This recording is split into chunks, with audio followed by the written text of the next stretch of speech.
What's going on, Dystopians? Welcome back to the Disctopian podcast.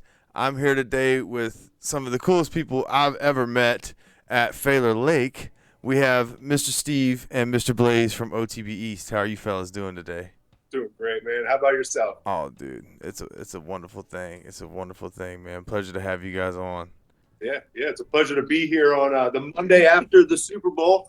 I don't know if everybody needs to see that. I don't know when you're going to get this out, but champs, baby. Oh, baby, champs. it's going up Wednesday. This is hot to trot, man. This is straight after. So, yes, I was very happy, and I'll have you know, I wish my wife was here to attest to this. I stood in my kitchen during the national anthem, and I said, the Chiefs are going to get the toss. They're going to call tails. It's going to be tails. They're going to defer. The Eagles are going to get the ball, and they're going to wash them just like they did Washington. And I was so happy to see it happen. Yeah. We had a little Super Bowl gathering here with a bunch of friends and family, and it was awesome. It was good to see, the city deserves it. The fans deserve it, as hard as we are on our teams.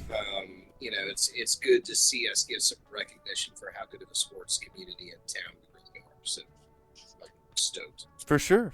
And we didn't burn the city down this time, so that's cool. There's still time. You ain't lying. We still got the parade and all that, but no, I mean it was super cool to see, and I actually was peeping on your all's Instagram story, watching you guys have a bunch of fun. So that was cool. It's cool to see the community get together, man. That's always. You guys seem to do such a good job with that, by the way. We'll get into that a little bit later, but.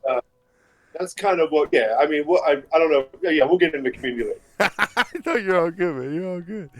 I'll let you lead. I'm the leading podcast, so this is kind of. Bro, it's totally cool, and that's why I wanted to grab you guys on it, man, and just have some fun and have some chat, man. Because we I was gonna say, we didn't really get to talk much whenever we initially met. Like, Steve, you were busy running a tournament, and Blaze, you were busy pretty much doing the same. You were on the backside.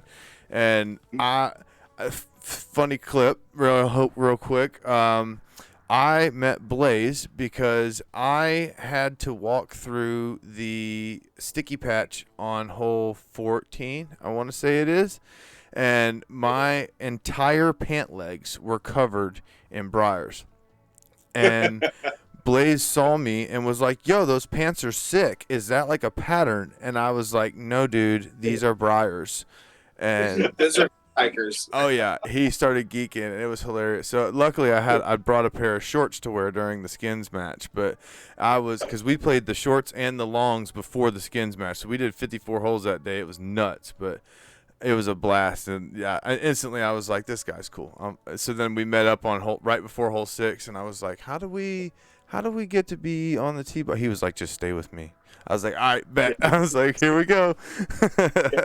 Yeah, that skins is like, it's blown my mind year after year. I've been the go through guys and Luke and a lot of those guys for a long time. And when they first decided to do skins at Failure, it was kind of like, all right, sweet. I didn't really know what to expect. In the first year, it blew my mind on what was happening, how many people showed up. And then last year was just like even bigger, even better, better vendors. Now we had food trucks and we had all kinds of stuff happening. This year's just going to top it again, being that it's going to be the second to last event on the Go Throw Tour. I can probably squeak a little bit of confirmations on who's going to be in skins already this year, but it's going to be intense again. It's going to be super fun. Well, I may collect that information after we clip off here. So, but no, man, and that's what brought me to Failure. I saw the skins match and was like, this course is 2 hours from my house, and instantly was like, I gotta go, and then I found the skin. Like, I was like, all right, I'm going this year, and the cool thing was it was a month after Worlds, and that Worlds was my first disc golf experience ever, like, not playing. So that was a blast. And funnily enough, the guy I said you looked like, Blaze, Brendan, my buddy, he knows a lot of disc golfers. So I walked up to a couple people and was like, "Hey, I know Brennan," and instantly I was like, they were like, "All right, you're cool, come with us." So like I met Barsby, Disc Golf World, Jared Black from Guardian Aliens, like Luke, who else? Casey, what? Like just mad people off of interaction, and then come to Skins, and I'm just like, yo, I'm gonna make sure I'm up front. And then the whole rope situation happened, and I became the rope, and I think it was like hole 12. Luke, I'm standing there, and I'm like, hold. It was when it goes back into the corner. And Luke goes, "We got Mel Gibson back here on the rope, keeping everybody calm down." I was like, "Oh my god!"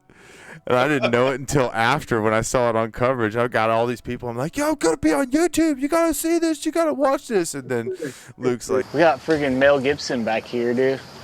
Oh. Any Braveheart fans out there? So that was funny, but no, it was a blast, and I'm excited for this year because I'm on the team this year. Whoop whoop! So I'll definitely be up and hopefully participating if possible. So yeah, you might have to paint your face white and blue or something like that. You know, this year. I mean, there's going to be a lot. I'll do it. Go ahead, Steve. There's going to be a lot going on this year. There's going to be a ton of different stuff to be able to like help out with.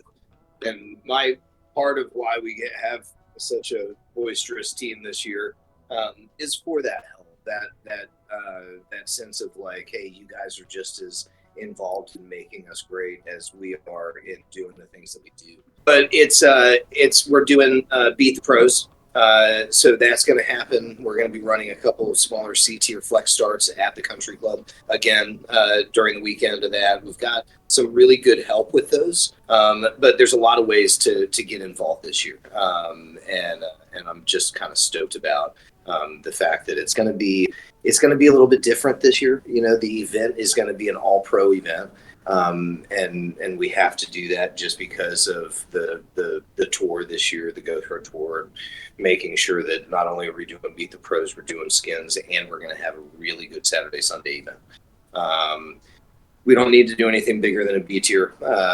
You know, it's we'll see what the evolution of this event does. I'm kind of really flexible with it as far as like where it goes.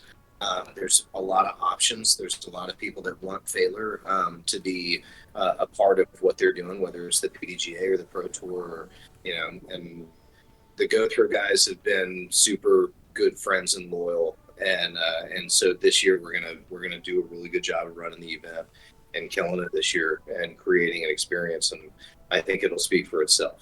You know, I think what we do will make a lot of sense and people will appreciate it. And, you know, maybe we don't need the big event. Maybe we do. You know, it just depends. So I'm stoked about this year, though. I think that this year is going to be super fun. We'll do another Disc in the Dark at the country club, and we'll have the country club set up for our players' parties, and you know, we'll do another pool party at the country club. We're going to have the country club is going to be closed all weekend, so we're probably going to stretch that course out a little bit and make it a little bit bigger and make it a little bit more fun. And we're definitely trying to get tee pads installed and a lot of work on Failer. I've got 2 holes that I'm changing at Failer almost completely from what they are now. They're going to be very different. And that's to help with crowd control, and that's to help with just some things needed to be done. It's still such a baby as far as the course is concerned. And there's still going to be a lot of changes that probably happen over the next 5 years to this course. But there's a few that we know we need to do in order to increase capacity, not only for spectators, for just flow of the course itself. So sure. And I mean, coming to mind, just 6 and 15, I think, are really the 2 main those hill points where it's like, okay, what do you do? And I'm sure you guys are planning on that, but I mean, it seemed, I mean, we had a lot of people there at the last Skins match, and it seemed to go fine. I mean, I can attest. I was telling people where to go.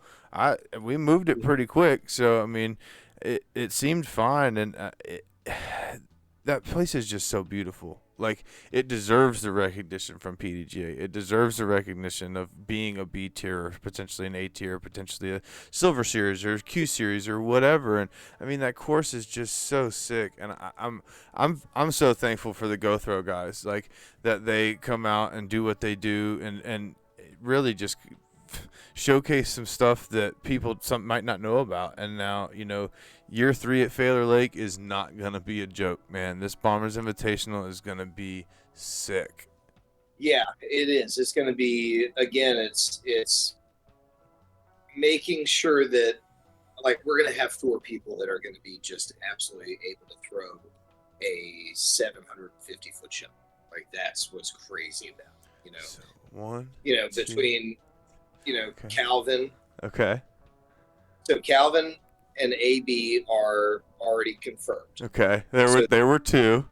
And then we have a confirmation on Gannon Burr. That's gorgeous. So that's number 3. And then working on and almost confirmed, and maybe this will help. Maybe we can tag him in this, but we're trying to get Simon back to Failure. Okay. So those 4 at Failure for this event would be just outrageous, dude. It's crazy.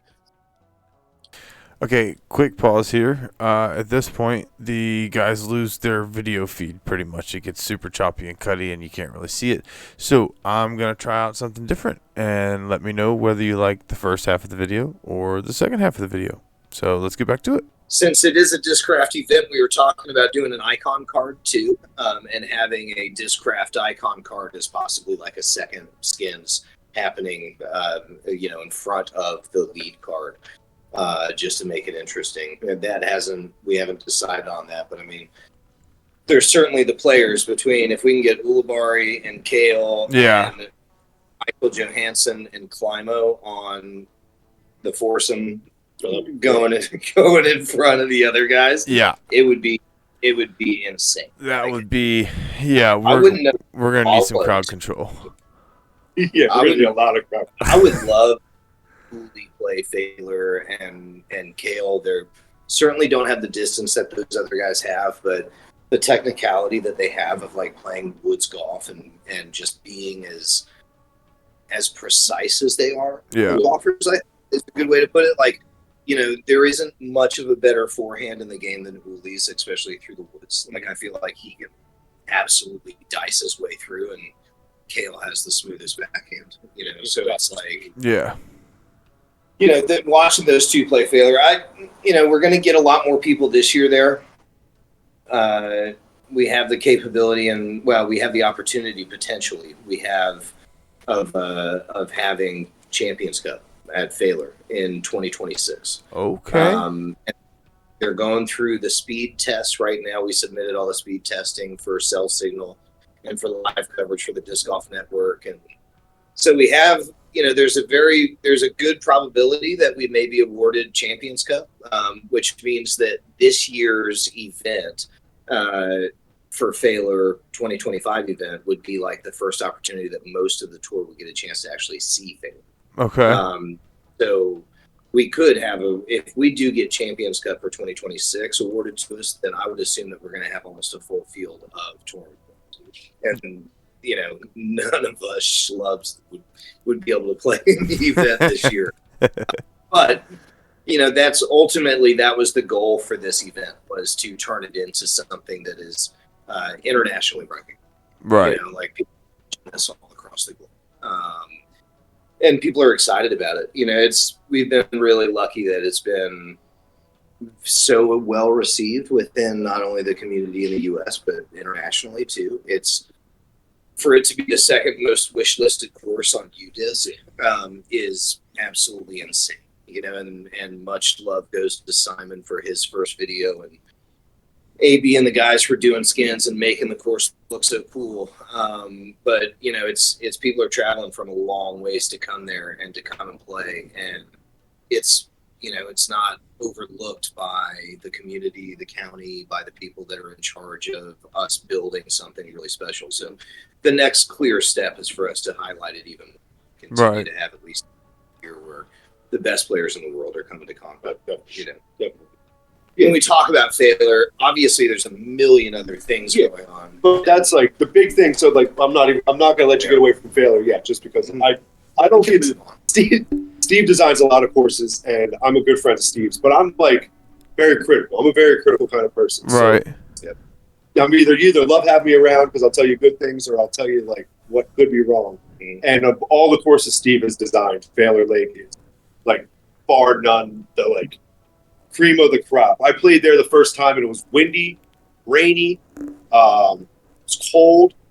I didn't see the course beforehand, so some of the holes were blind, and I was in tears. And like I told him, it was the first time I told him that he did an amazing job. And I think that's what Failure does so well, is that it plays to the top dogs because of all the distance, but it's still fun enough for me, who I eclipse 400 if I like throw downhill. Mm-hmm. I could still have, and other players can have a good time there because it's so beautiful and the course is so well designed. They got a great piece of land over there, and did so great with it. So it's like it's awesome, and it needs to be showcased, and it needs to just get better and better and better. And you know what? Yeah. I don't mind not playing if I get to watch like more than what was there this last year. You know what I mean? If we can get to all the top dogs, we only had 6 guys there that were like touring.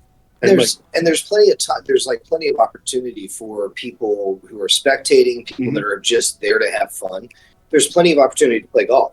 You can go over to the country club and you can play an 18-hole round of golf with a golf cart, bomb it out, and then go over to Failure and watch the big guys play Failure and have some food and a beverage and be able to chill out and relax. And I think that's part of the experience, is being able to have something that you still get the opportunity to play golf. You're not just going to watch golf. Yeah. It had to be weird for you to go to Worlds for the first time and not be playing golf. Like, it just doesn't like feel right if you're just going. And I'm jaded in that because I've done, for the past 7 years, I've done nothing but traveled for disc golf. And 90% of the time I'm not playing because I've been in the industry. Sometimes that opportunity was there, but it wasn't, it was like I got comfortable with it. But I remember the first couple of times that I went to actually just go watch disc golf, and I was like, this sucks. Like, because I'm watching everybody play going, you know what, these people, they're not better than me. Like, I could have pulled that shot off. That's what I'm doing the whole time. Like, and I'm like, oh God, I'm not better than at all. But for some reason, I think on my perfect day, I could throw the shot that they just messed up. So it took a little bit of getting used to like going and just watching, instead of playing. But Failure gives you the opportunity of like a cool place to hang out, and you still have the option of playing. Oh yeah, right. Yeah, I mean, and we got up there. Shout out to Gordon and Floyd, the homies. We got up there at 7:30 a.m. I'm pretty sure. No, we left my house at 7. We got there at 9. We played the longs, and then we played the shorts. And I shot 39 over on the longs and 3 under on the shorts. So I'm here to tell you, as an 800 rated player, there's a 42 stroke swing on that course. Yeah, dude, I can't say for sure. I think that I shot a 1 down. Yeah. And I think that it was myself, Danny, the owner of OTB in California, and Bob Julio from Disctopian. Nice. And all tied at 1 down after 18 holes at Failure, which was crazy that we all shot 1 down. Wow. But that is the best round of golf that I've ever played there.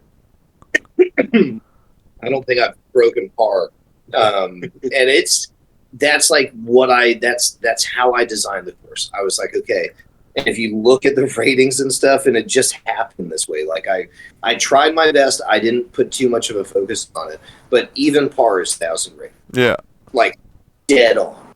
It's 1,000 rated. And it was like weird that happened, but that's what I basically like. If I play really good golf, I know I can get under par there. Yeah. And I know shoot 1,000+ rated golf.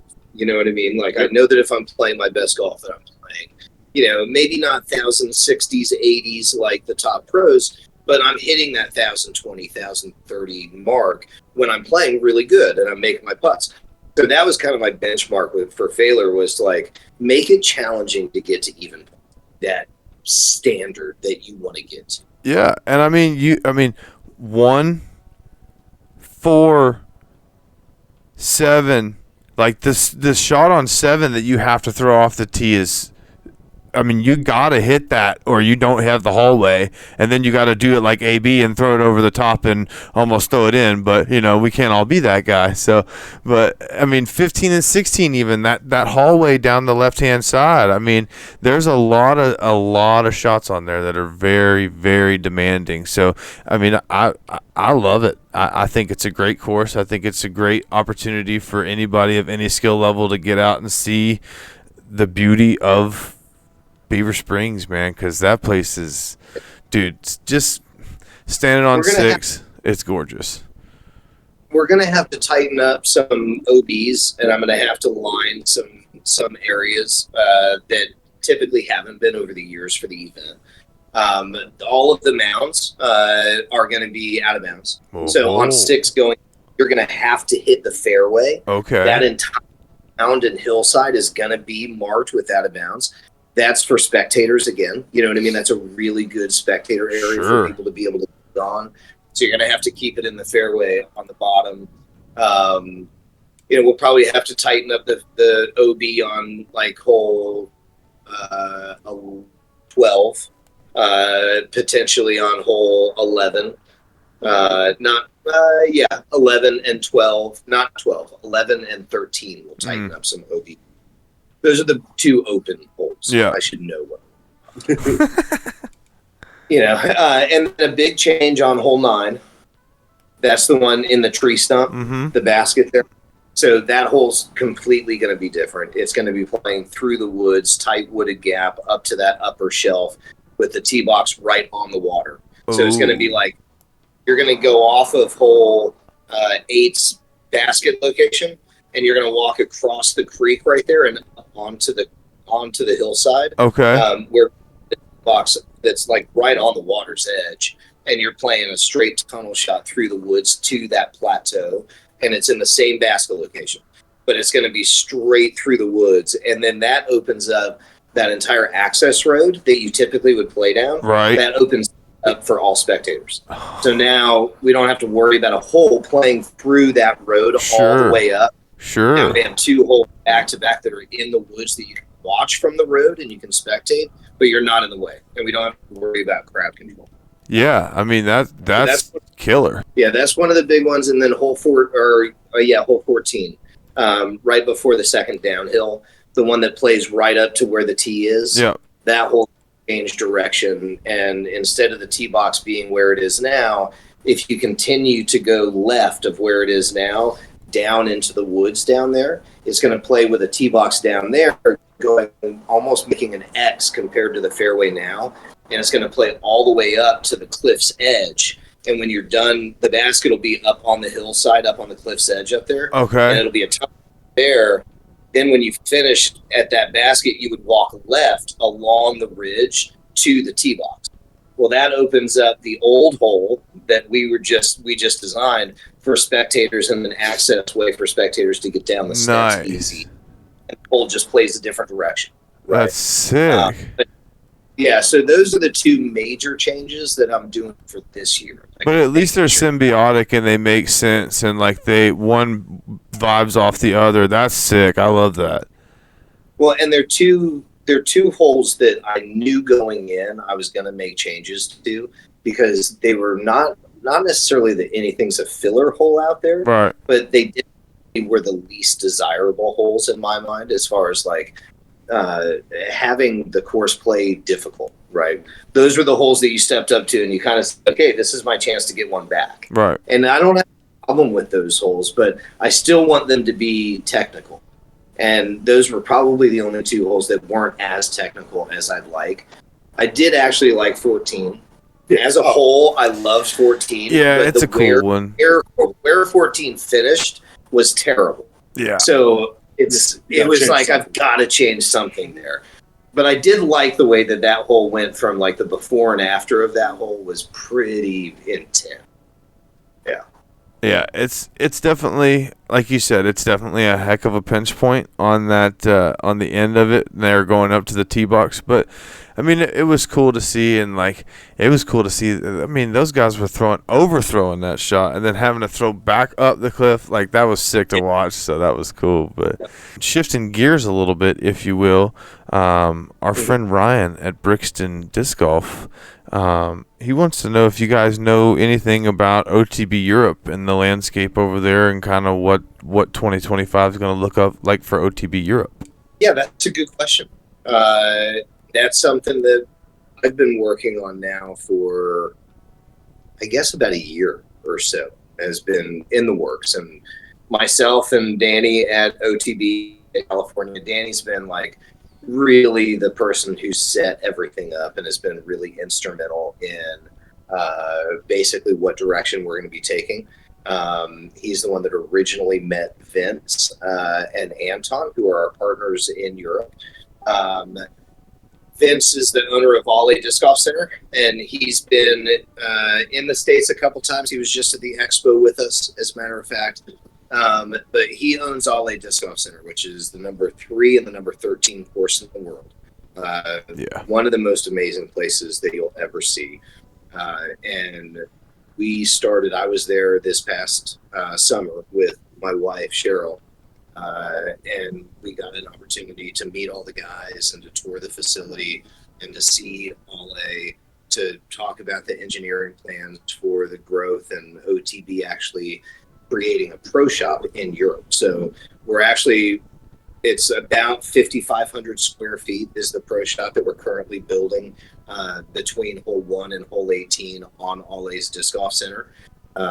It's going to be the biggest pro shop in Europe. It's huge. It's going to have an observation deck on the top that's going to overlook both 18 and hole 1. And we're just super stoked to be opening it. Danny's actually leaving California. He's going to spend almost 12 weeks in Europe in setting up the shop, and we already have the website developed. We've already have product loaded onto the website. We have stuff in shipping containers and getting ready to leave to head out there. And we're just super stoked about the opportunity. That's awesome. My role is interesting in this whole thing, in that I worked for Discmania for a lot of years, and I worked in wholesale and I worked in distribution, and we're actually going to be working with a couple of very large companies and handling some of the European distribution for them to other retailers in Europe, which is exciting. So that's one thing that I'm going to be focused on. I'm going to be in charge of sales and marketing for our OTB distribution, which is something new.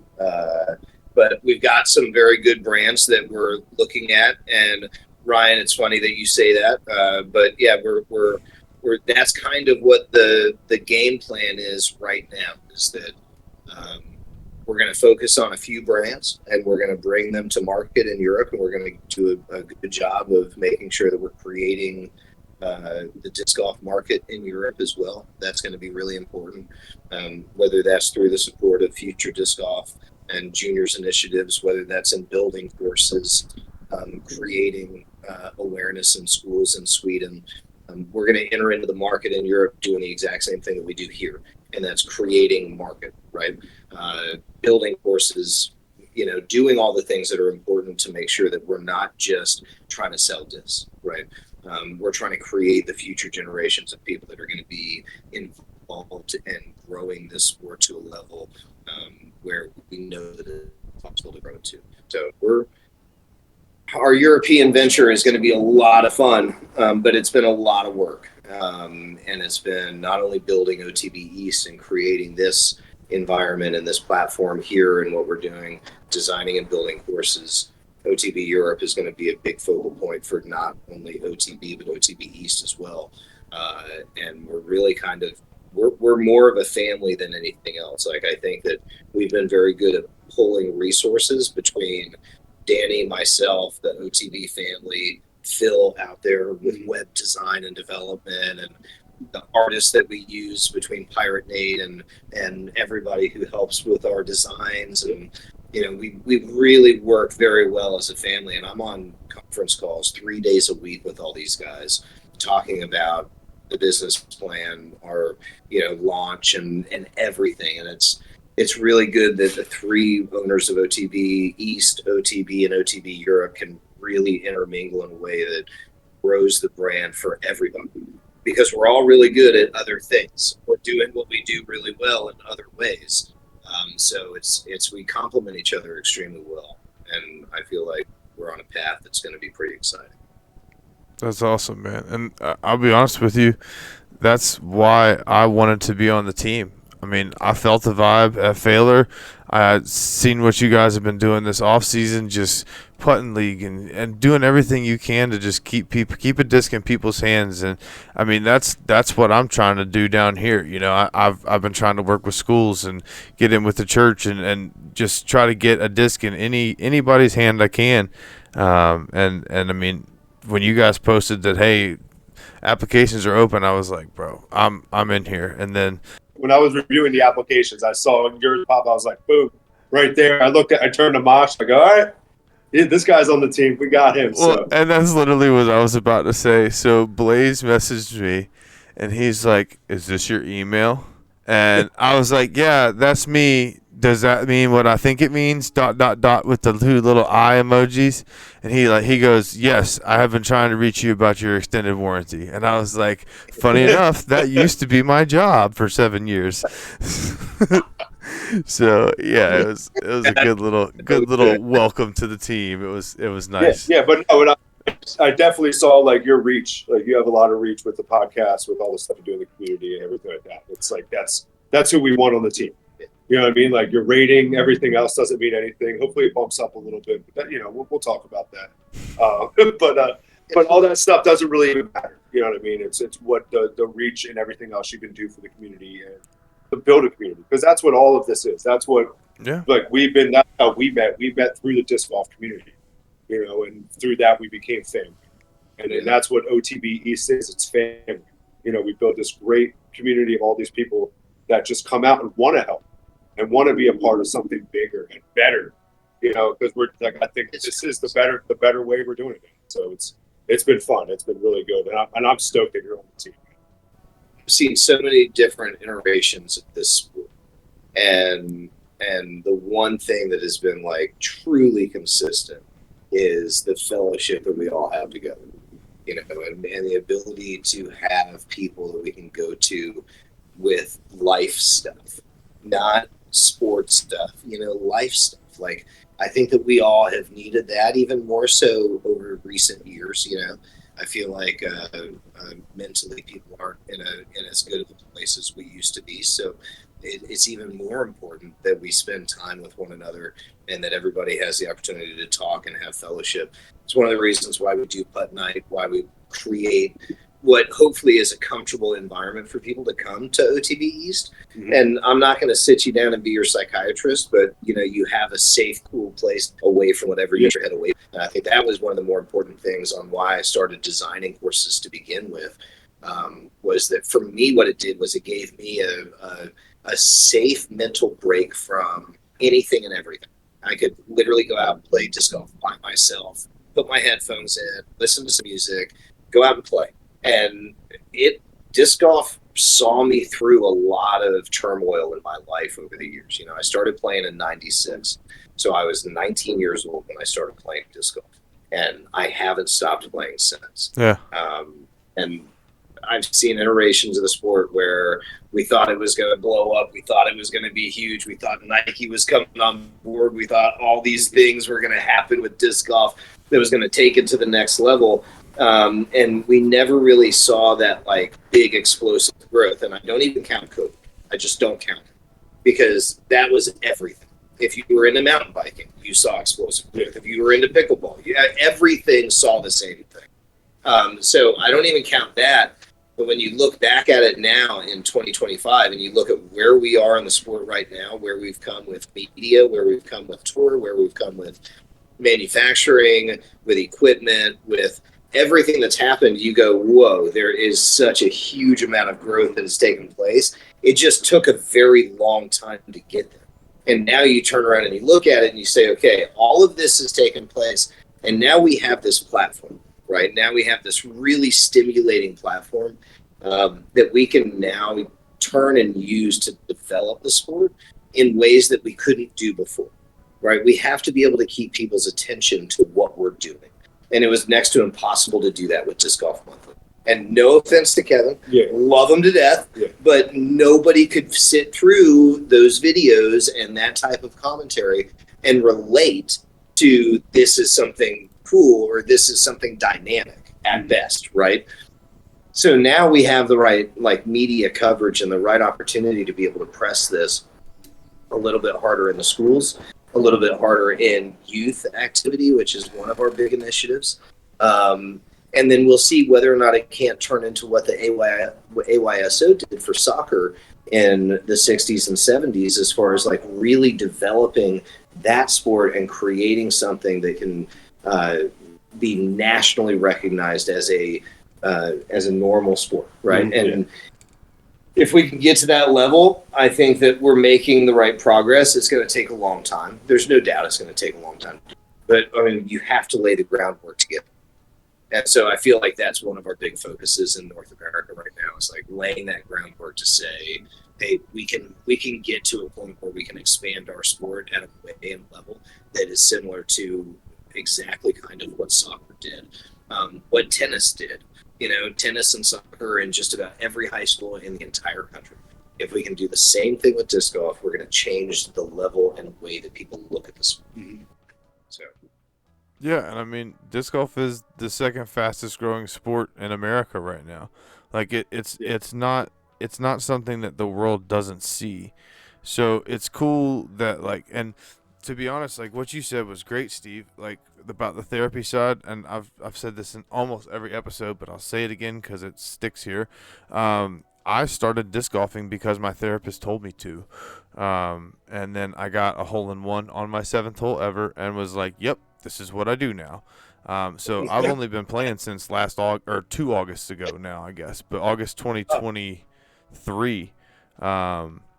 And I used to do all of this for my job. I did editing and commercials and whatever on Facebook and made reels and all this stuff. And I went to Worlds, and then I went to Skins. And I got home from Skins and was like, dude, I'm going to make a channel. And I was going to do disc golf and Fallout. I love playing Fallout. I love playing Skyrim, any like RPG games. And I was going to do all of that, and I started making videos and just fell in love with disc golf and started getting a little bit better.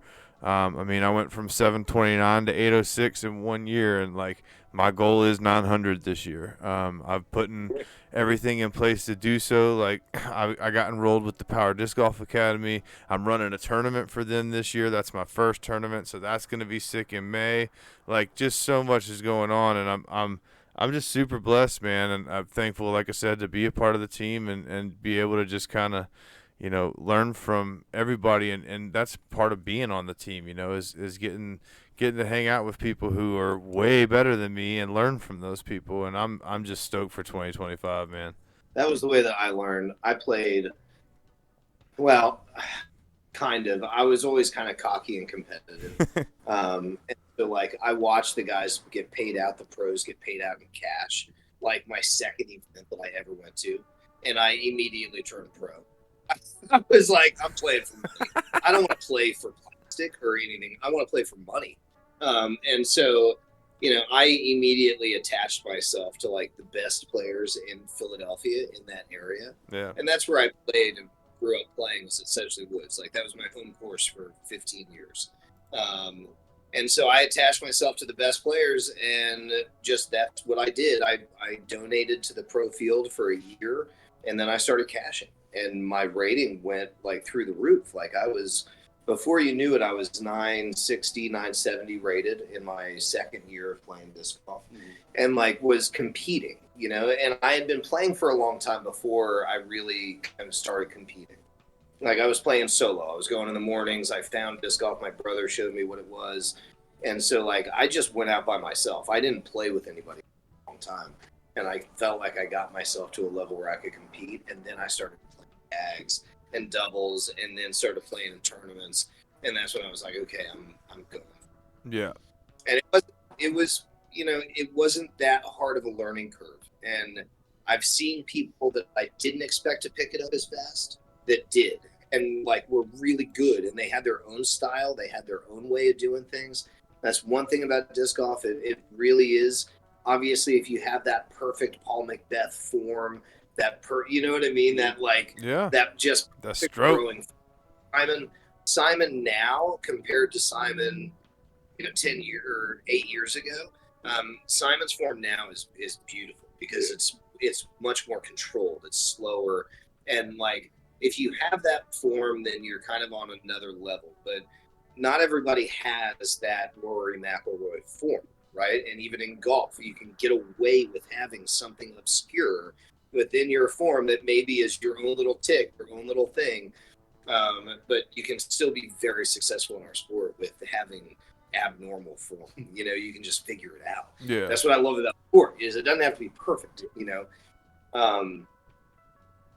So I don't know. It's I feel like we're in a weird place with the sport in general.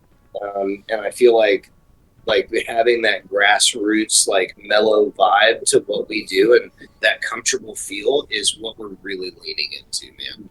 Yeah. Just having some family get together. Let's break bread and have a drink and chill out and be able to tell stories and laugh and have fun. Like that's what the disc golf community has been for me for almost 30 years. And I want to keep that going. And as much as I want to keep that going, there's other things that we're working on to like push the sport forward in a whole nother way. But this is important, you know, like this community is important to me. And Blaze and Clark and everybody who I've known for a long time now, we're all on the same page. You know, he's in Chambersburg. Yeah. Right? Yeah. Yeah. Okay. Down Nice. in the bottom. Is that closer to Cadorus and Mm-hmm. that area? Yeah, I can so be you're at not- Cadorus in like 45 minutes. Okay. Cadorus is great, dude. It used to be like 2 dope courses and then a 9-hole course, the X holes that were like really good. Yeah. Like that going through all of like it was one of the first places I ever played where I saw grass growing in places that it probably shouldn't be growing on a disc golf course, and it made it so cool. And I immediately, that was AGA, you know, planting grass at AGA, planting grass at Failer. I'm about to plant grass at Briar Creek, and we're going to do all, you know, like it just aesthetically does something to a disc golf course that just makes it so beautiful to play. It makes Grass it in the so fairway, baby. like, and I know you got to mow that stuff. Oh, that's just how it is. I think for years, years, and just in general, like even going on now, like disc golf courses are like the scrap land. Mm-hmm. Like we have a gem out here at Knox Mixon, and it's, if it wasn't used as a disc golf course, it would be absolute just swamp, not being used for anything. Yeah. So that's what we end up getting, and we make the best of it. And that was one of those places where you can have fine manicured grass deep in the woods. You feel like you're in the middle of nowhere, and then all of a sudden you're like, what the hell is going on with this grass? Yeah, it looks like somebody's backyard. Yeah. And you're like, wait. You know, which then like brings like a little bit of that feel of like a traditional golf to disc golf. You know, obviously we don't want all of it to be with disc golf, but like the courses and the quality of, you know, the turf on these courses, we kind of want to bring into the sport as much as possible. You know, that's, like you said, that was AGA, that's Failer. You know, that's what Briar Creek is going to be. That's what Allah down in, you know, Sweden is going to be. You know, Well, I was about to say the same thing. Look at the New Zealand courses that they just played. You know, one of those used to be a freaking neighborhood, and then an earthquake came through. They kicked everybody out, and now it's like a gorgeous disc golf course. I just thought it was super fascinating that they were playing in an old neighborhood out there.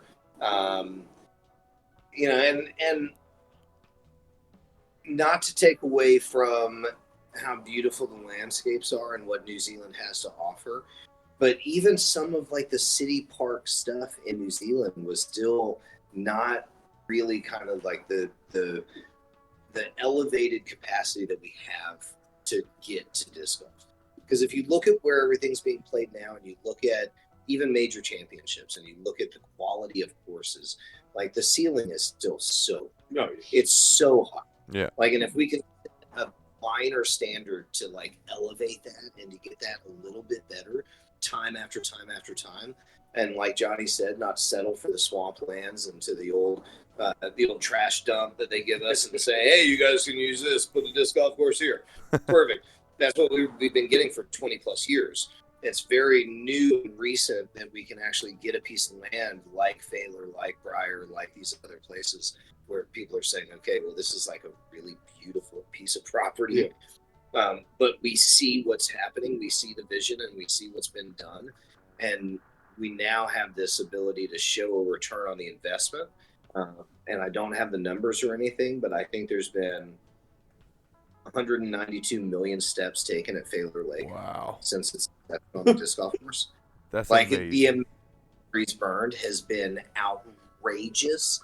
And so we're showing like valid, true results as hey, this is what you're getting, right? This is what you're getting, a super healthy community. You're getting a huge revenue boost into the local community through hospitality, through food and beverage, through all of these different outlets. That really kind of like, okay, well, it makes sense that we put a disc golf course here. Yeah. And if we do it right and we put a good one in, then compound that as much as your effort will let you achieve, right? So as far as you want to go, if you want to go nuts, then you can get really good results out of that. If you want mediocre results, then you can do the bare minimum. You know what I mean? And you can figure out, okay, disc golf is going to be good. We don't need to necessarily push revenue or any of that stuff. We just want it as an amenity and an asset. So you can look at it a few different ways. My projects recently have been the ones that have been like pushing the envelope, which is good. Like that at least keeps me thinking, you know. So, with all the work you guys have been doing around town, I mean, what are your aspirations? What do you think the best thing coming to Phaler or the Country Club or whatever is going to be in 2025 for OTB East? Okay, so there's probably a couple of different things when it comes to that area of Pennsylvania and disc golf. I think that building on the event from last year, Skins and the Beat the Pros and the event is going to be the most exciting thing that we're going to do in 2025 up there for sure. But I'm not sleeping on the fact that we're opening another brand new beautiful course at Briar Creek, which is really close to up there as well. So we have an 18-hole course designed. All of the clearing and all that stuff is going to be taking place now. It's a beautiful course that wraps around a really nice, beautiful lake. And it has some really fun shots. It's not Phaler-esque in the sense that difficulty and length and par. It's like a par 62, somewhere in that range. Really good par fours, really hard, good technical par threes. It's that course is going to be drastically different in 5 to 6 years when a lot of the trees grow in. It has a lot of immature growth trees through a lot of the different high grass areas and meadow areas. So we'll see how it looks. But that's one of the more exciting things too that this year is going to come is the opening of that new course as well. Locally here, getting Nocky back up and running is probably one of the big things. Is like getting the new baskets in and getting the tee pads completed. We're cutting turf now to go over and put turf in, and the Lost Valley Open is going to be at AGA and Nocky this year, like it's supposed to be. That's the way the tournament was supposed to be, Nocky and AGA. The Hoodoo's going to be good this year. Yeah. We're going to have a dope tournament on October 3rd at Knockmixon that I'm just now announcing. Nobody even knows that we're doing it yet. You heard it here first, folks. I have no idea. So what's going on October 3rd? That's when my birthday. My boy, Matty O, called me the other day and asked if after the MVP Open, that he could run a C-tier event at Nakamixon. Oh, bro. The weekend between MVP and the USDGC. Okay. So he's going to come for the weekend. He's going to hang out at the bro house. He's going to spend some time on my porch couch, his favorite place in the world to be. It's a pretty good place. And then he's going to run. It is going to be a Matty O run event at Nakamixon on the weekend after MVP Open. Well, bro, we're going to have to link up for that because I'm going to be at the MVP Open. So I have bronze VIP. I might have to see if Matty O needs a caddy, bro. I might be able to hook that up. I've been friends with Matty for over 20 years. Like we've been friends. So like he's one of the good guys. Like I honestly just one of the most true and like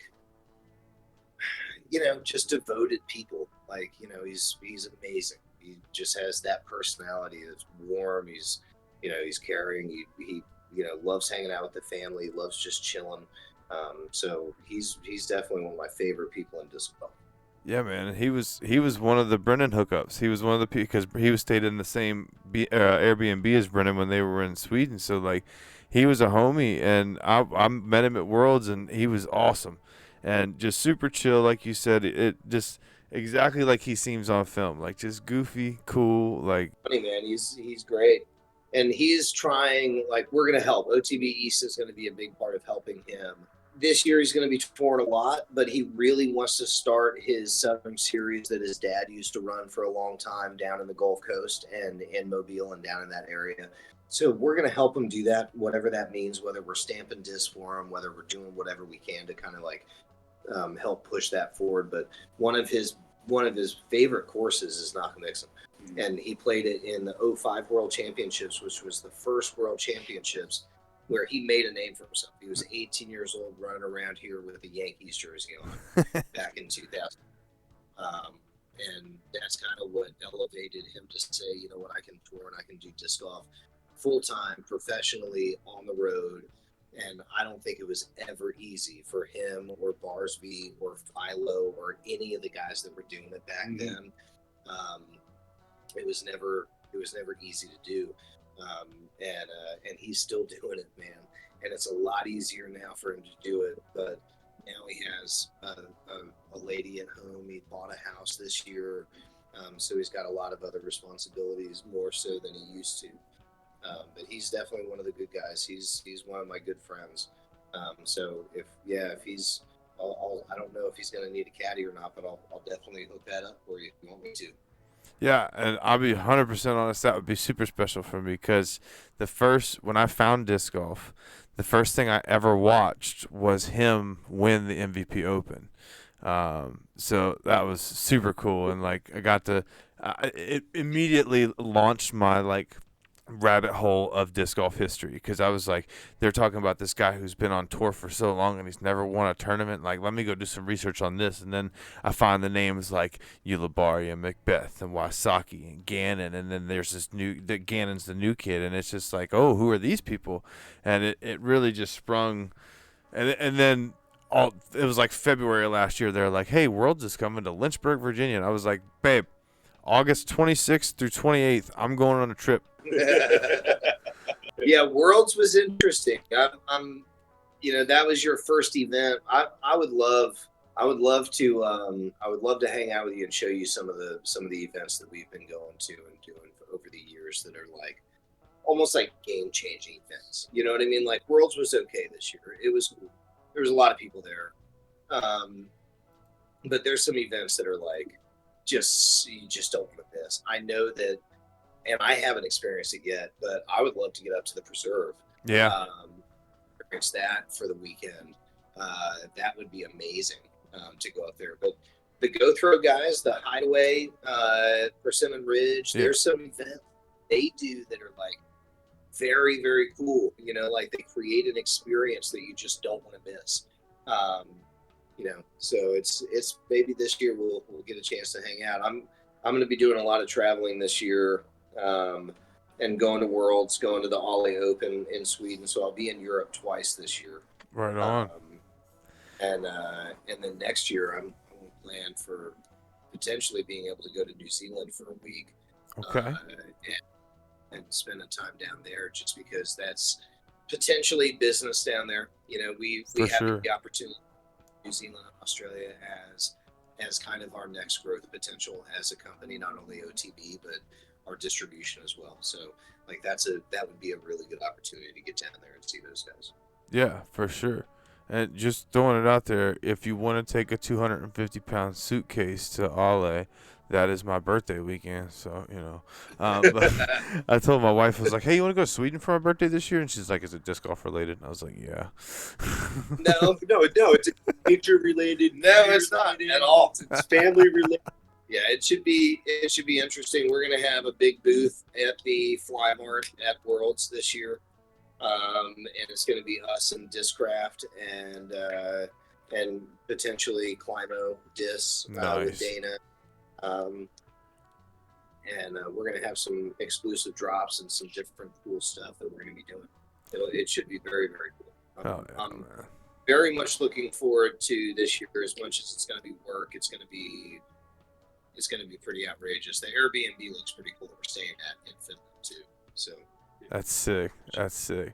And it's cool. Like, I don't know, you guys do so much stuff with Discraft. Like, I have been inadvertently collecting Discraft, and now I've started throwing it. And like, I got a buddy who's about to hook me up. He's got a Soul and a Meteor, or a season that's got a Soul, a Comet, 2 buzzes, and a zone that he's gonna give me that he wants me to start throwing. So I think it'll be cool, because I've always just thrown random stuff. Like, I want to start dialing it in. Now the Comet's awesome. The Comet's an amazing disc. That's such an easy disc to throw. Some people don't like the way it sits in your hand. You gotta, if it's not comfortable, that's okay. But if you can figure out the Comet, then that disc will change your game, especially through tight woods and that kind of stuff. But a lot of people don't like the way that it feels. So it's like, it's just, the Meteor is probably a good relator to the Comet, just in a smaller diameter and a different feel in your hand. But the Comet's a good disc, man. Try it out and see if you like it. Oh yeah, I'll have it. It'll be in the bag starting Saturday. So, but yeah, man, I'm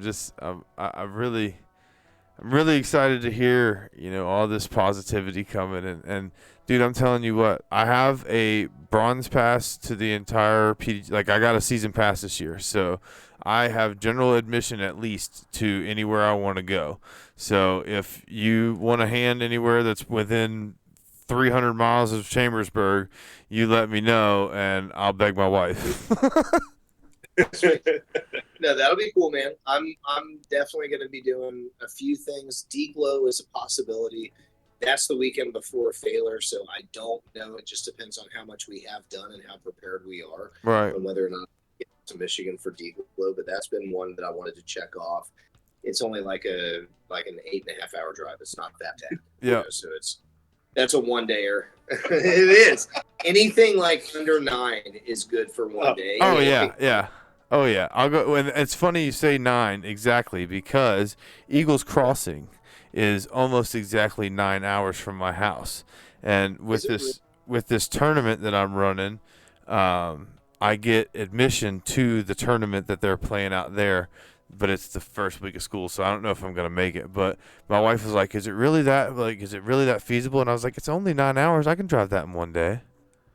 You can do it in one day. Yeah, and it's the first week. Yeah. I did. Start the week after. I drove straight through to Prince Edward's Island. That was tough. Dude, that was 17.5 hours. And I was driving through Nova Scotia in the middle of the night at like 2 a.m. And I mean, I didn't see anything for like 3 hours. Like nothing. Another car, not a deer, not a moose, not anything. It was crazy. That's wild. That was a bit much, but it was fun. Well, cool, man. Well, we appreciate you having us on, and we'll get back to loading discs, and we got a bunch of drops happening tomorrow. Actually, on Wednesday. So if this drops on Wednesday, go check out the website. We've got a ton of new stuff from MVP. Be on the lookout for stuff on the website. If people need baskets, or you got course design needs, or any of that kind of stuff, you can certainly go to the website and take a look at that as well. We've got a section on there for that. If you and your boys want to get artwork made, you can stamp your stuff or give us artwork. We can custom stamp stuff. We got a lot of different options that we can do just to help, especially the community. Like if you're local and you're from around here, don't be afraid to come out and check us out and come. We'll show you how to use the stamping machine and we can walk you through the process and you can pick your foils and it's a fun time like doing a lot of the customization stuff. So come check this out. And then we got Timmy Goat back here who's dyeing discs.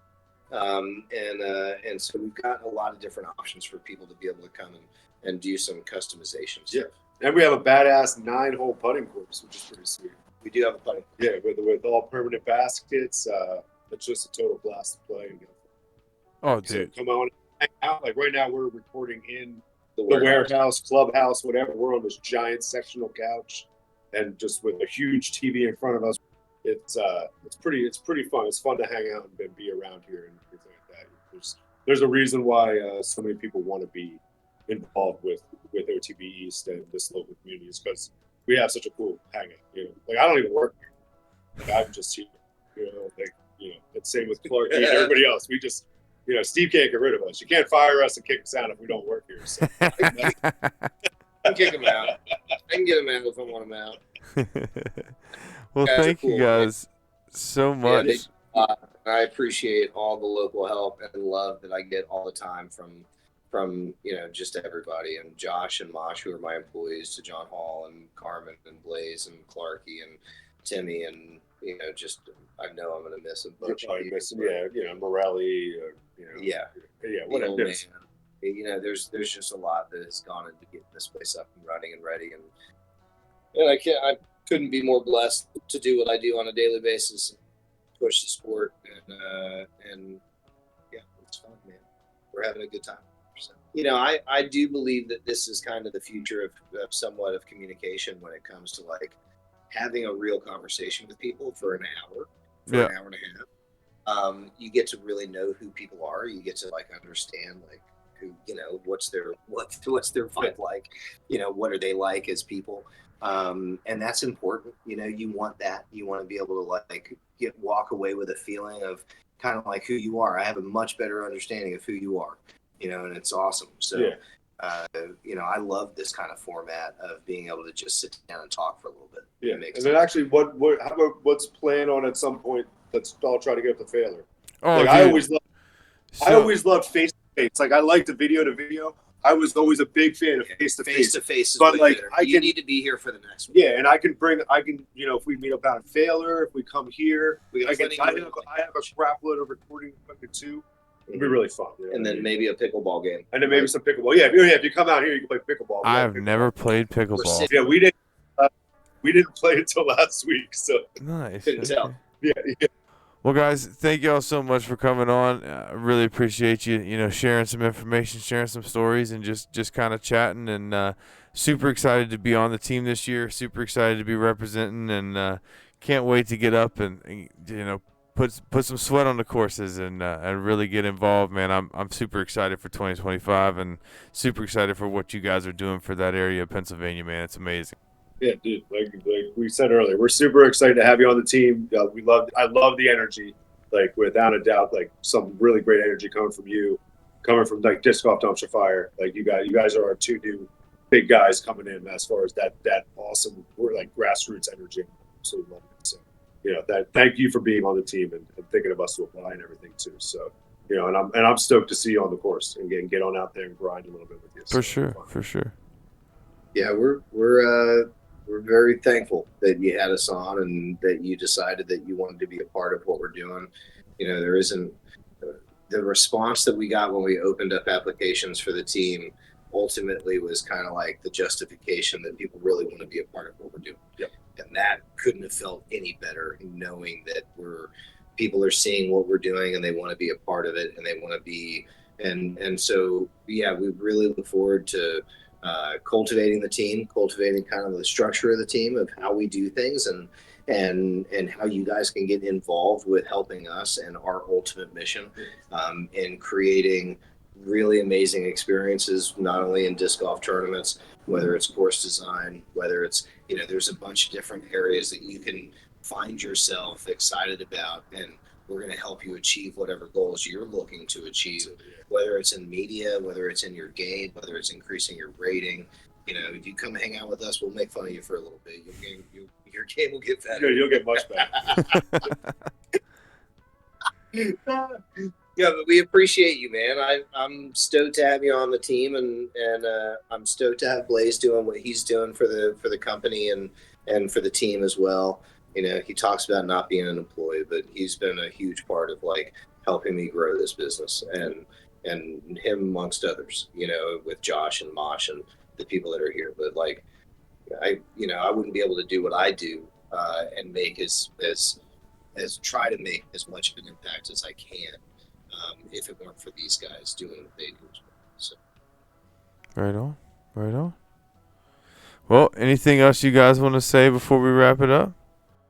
That's about it. Throw them straight. Go Birds. I gotta pee. Go Birds. Steve has to pee. He has a small bladder.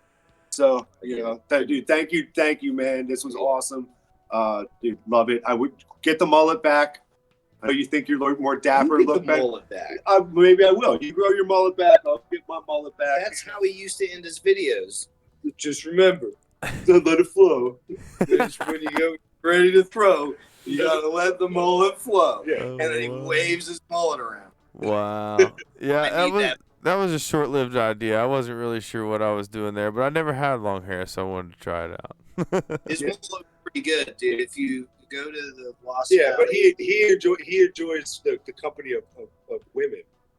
So when I had my mullet, no women wanted to have any company with me. Right, so right. Fair enough. Down it's a lot better for you. You know what I mean? And on that note, we'll say goodnight. Well, thanks a lot. Thank you guys again. Dystopians, thank y'all for stopping by today. If you enjoyed it, make sure you leave a like. If you're new, subscribe. Go check out OTB East. Go check out Blaze. Go check out Steve on Instagram. I'll make sure we have all the links down below. And we'll see you guys on the next episode. Peace.